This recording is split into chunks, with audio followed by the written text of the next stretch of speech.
उत्तर मध्य क्षेत्र सांस्कृतिक केंद्र NCZCC चैती और कजरी, यहाँ पे देखिए चैती और कजरी केंद्रों का आयोजन किस शहर में करेगा।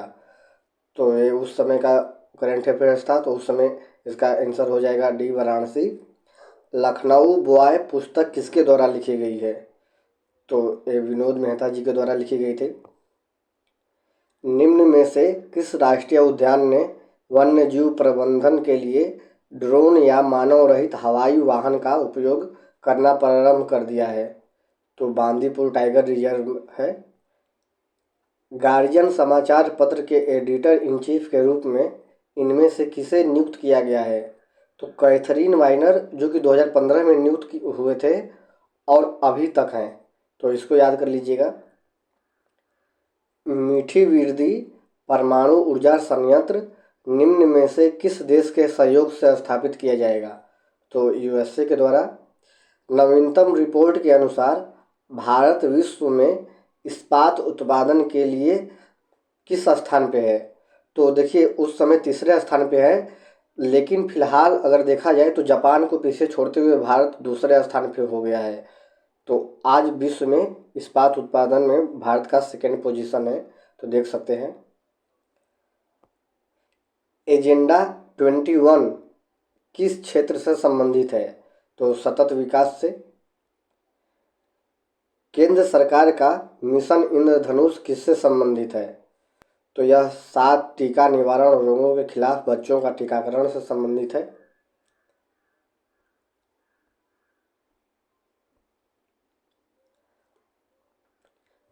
यहाँ पे देख सकते हैं 79 कि प्रतिष्ठित टाइलर पुरस्कार किस क्षेत्र में प्रदान किया जाता है। तो पर्यावरण सुरक्षा के संदर्भ में प्रदान किया जाता है। और बाकी 80 आपका करंट अफेयर्स का उस समय था, जो कि आज मायने नहीं रखता। 81 भी मायने नहीं रखता, 82 भी मायने नहीं रखता, 83 84 यही सब है। आइए 85 क्वेश्चन को देख लेते हैं। 85वां क्वेश्चन है, तो इसमें देख लीजिए कि इतना का अगर 50%, इतना के 50% का 40% होगा, तो आप देख सकते हैं कि अगर 5 से यहाँ पे डिवाइड करेंगे तो 400 हो जाएगा, और 400 गुणा 2 800 हो जाएगा। तो यानी कि 50% का हो जाएगा 800 का 50% हो जाएगा 4%, 400, और 400 का 40% हो जाएगा आपका 160। और यहाँ पे देखिए आप इसका कैलकुलेशन करके देख सकते हैं, इसका आंसर हो जाएगा आपका सी। और निम्न में से कौन सा समूह अन्य से भिन्न है। तो इसमें भी आप देख सकते हैं ऑप्शन 3 11 13 17, 7 14 18 37, और 3 5 41 47, 3 7 17 71। तो यहाँ पे देखिए भाज्य संख्या में 14 और 18 है, तो बी ऑप्शन हो जाएगा।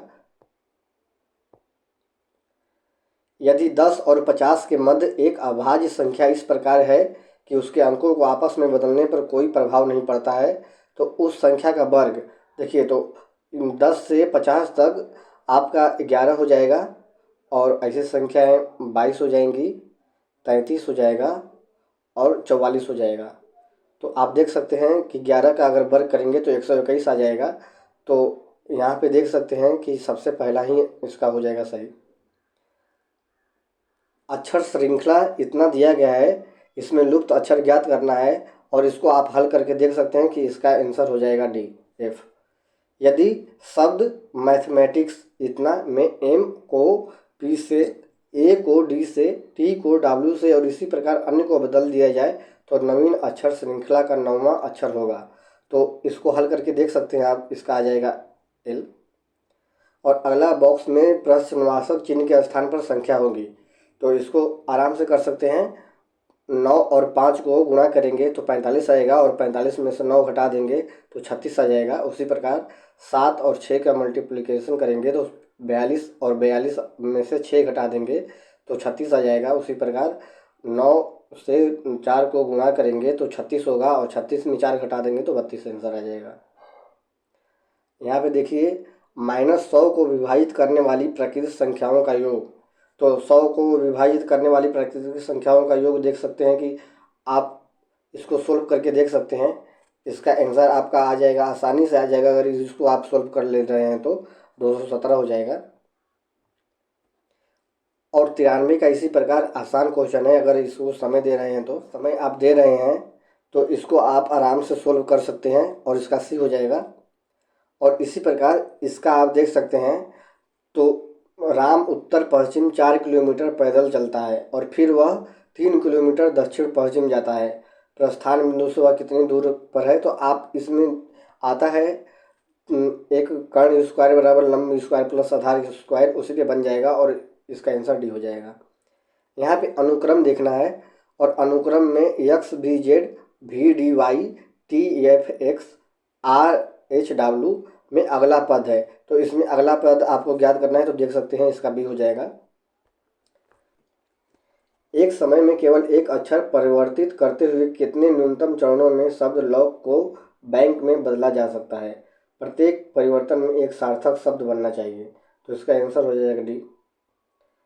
यदि किसी आयताकार क्षेत्र की लंबाई 50% बढ़ा दी जाए तथा चौड़ाई 20% बढ़ा दी जाए तो उसका क्षेत्रफल हो जाएगा, तो 97 का आप देख सकते हैं हो जाएगा सी। इसको आराम से सोल्व कर सकते हैं। यदि एक दर्पण में देखने पर किसी घड़ी में समय 9:30 प्रतीत होता है तो सही समय है, तो 98 का आप देख सकते हैं, इसका हो जाएगा ए। और इसी प्रकार इस बॉक्स में है तो इसको आप आराम से सॉल्व कर सकते हैं और इसका हो जाएगा सी। और अगला क्वेश्चन है 100, तो 100 का भी हो जाएगा डी, आपको हल करके देख सकते हैं इसको। फिर आइए 101 देखते हैं। निम्नलिखित किस राज्य ने राज्य पक्षी के रूप में घरेलू गौरैया को, जो घरेलू गौरैया होती है, इसकी घोषणा की है राज्य पक्षी के रूप में? तो इसका आंसर हो जाएगा दिल्ली। यह तभी का करंट अफेयर्स था। प्रसिद्ध व्यक्तित्व यूसुफ अली केचेरी का निधन हो गया था, तो हम देखेंगे ये उस समय का क्वेश्चन है तो इसको हम छोड़ते हैं। Indian parliamentary diplomacy speakers perspective नामक पुस्तक किसके द्वारा लिखी गई थी? तो मीरा कुमार के द्वारा लिखी गई थी। प्रसिद्ध व्यक्तित्व लिया वैन लीर का हाल ही में निधन, तो इसको आप छोड़ सकते हैं क्योंकि करंट अफेयर से संबंधित था। श्री रामायण महावेश्वरम पुस्तक किसने लिखी थी? तो आप इसको देख सकते हैं, इसका हो जाएगा option number D, M Veerappa Moily द्वारा लिखी गई थी। सोलर M+2 क्या है? तो 106 का आपका हो जाएगा डी, सौर ऊर्जा चालित विमान। किस राज्य ने लड़कियों के लिए भाग्यश्री योजना को प्रारंभ किया है? तो भाग्यश्री योजना जो है महाराष्ट्र गवर्नमेंट द्वारा प्रारंभ किया गया था। जनरथ नाम दिया गया, तो जनरथ उत्तर प्रदेश में चलने वाली बस सेवा है, तो इसको आप देख सकते हैं उत्तर प्रदेश सरकार द्वारा प्रारंभ किए गए निम्न लागत एसी बस सेवा को। वर्ष 2013 के लिए, तो आप इसको देख सकते हैं, यह भी करंट अफेयर से संबंधित है और अगला भी करंट अफेयर से संबंधित है। तो इस प्रकार हम 111 पे देखते हैं। 2011 की जनगणना में उत्तर प्रदेश के किस जिले में साक्षरता दर उच्चतम थी? तो गाजियाबाद हो जाएगा इसका।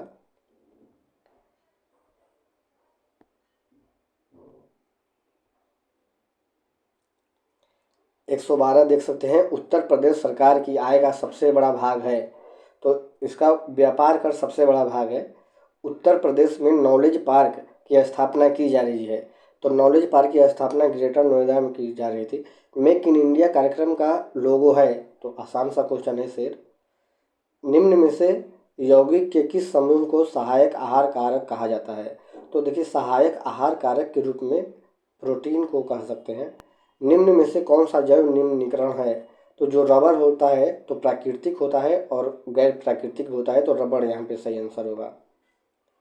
निम्न में से कौन सी गैस ओजोन परत के ह्रास के लिए उत्तरदायी होती है? तो यहाँ पे देख सकते हैं कि सभी गैसें जो ओजोन परत के लिए ह्रास के लिए उत्तरदायी होती हैं, लेकिन सबसे अधिक उत्तरदायी होती है क्लोरोफ्लोरोकार्बन, तो इस प्रकार ऑप्शन भी हो जाएगा। हवाई जहाज के टायरों को चौड़ा करने में निम्न में से कौन सी गैस प्रयुक्त होती है? तो हवाई जहाज के जो टायर होते हैं उसको चौड़ा करने में आपका नाइट्रोजन गैस प्रयुक्त होती है। भोजन का एक प्रमुख अंग है, तो ऑप्शन सी हो जाएगा कार्बोहाइड्रेट। लाल स्याही बनाई जाती है, तो जो लाल स्याही है एक इयोसिन से बनाई जाती है। भोपाल गैस त्रासदी से संबंधित यौगिक कौन है? तो आप जानते हैं मिथाइल आइसोसाइनाइड के कारण ये बहुत बड़ा हादसा हुआ था। फोटोग्राफी में स्थिर करने के लिए प्रयुक्त होने वाला रासायनिक पदार्थ है, तो आप इसका भी आंसर देख सकते हैं कि सोडियम थायोसल्फेट होता है। आसान सा क्वेश्चन है। प्रति सत्ता के आधार पर वायुमंडल में सर्वाधिक पाई जाने वाली गैस कौन सी है? तो एकदम आसान सा क्वेश्चन है। नाइट्रोजन, जो कि 78% के आसपास पाई जाती है। मानव के बाल एवं नख में निम्न में से कौन सा प्रोटीन विद्यमान होता है? तो यहाँ पे देख सकते हैं कि केराटिन होता है। निम्न में से किस लवण को प्रतिदिन खाद मतलब खाने के रूप में उपयोग नहीं करना चाहिए? तो यहाँ पे देख सकते हैं कि समुद्री नमक को खाने से शरीर को नुकसान हो सकता है। प्राकृतिक कपूर प्राप्त होता है। तो प्राकृतिक कपूर चीन और जापान में एक वृक्ष पाया जाता है, उसी से निकाला जाता है। तो यहाँ पे ऑप्शन नंबर सी हो जाएगा। गाय का दूध पीले सफ़ेद रंग का होता है, जिसका कारण उसमें निम्न में से किसकी उपस्थिति है? तो आप देख सकते हैं कि जो केसिन के साथ कैरोटीन होता है, तो इसकी उपस्थिति के कारण यह होता है। यहाँ पे कथन 1 और कथन 2 देख सकते हैं कि सोते समय तीव्र प्रकाश अवांछनीय होता है। बिल्कुल सही है। और तीव्र प्रकाश में शरीर में मेलाटोनिन का उत्पादन अधिक होता है। बिल्कुल गलत है, क्योंकि इसका उत्पादन कम होने लगेगा। तो इस प्रकार से इसका सी ऑप्शन सही हो जाएगा। इनमें से किसे शाहजहां ने शाह बुलंद इकबाल की पदवी दी थी? तो शाह बुलंद इकबाल की पदवी शाहजहां ने दारा शिकोह को दी थी।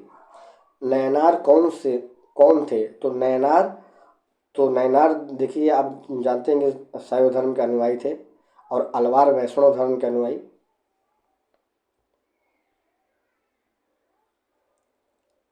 सप्तपर्णी गुफा स्थित है।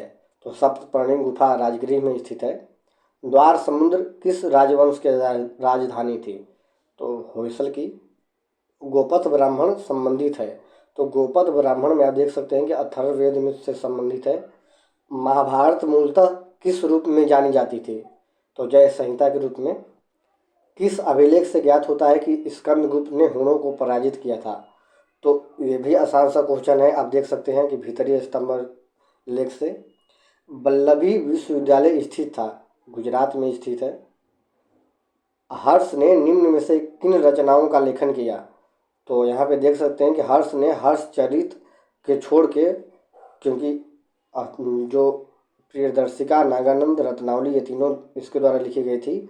तो ऑप्शन नंबर बी हो जाएगा सही।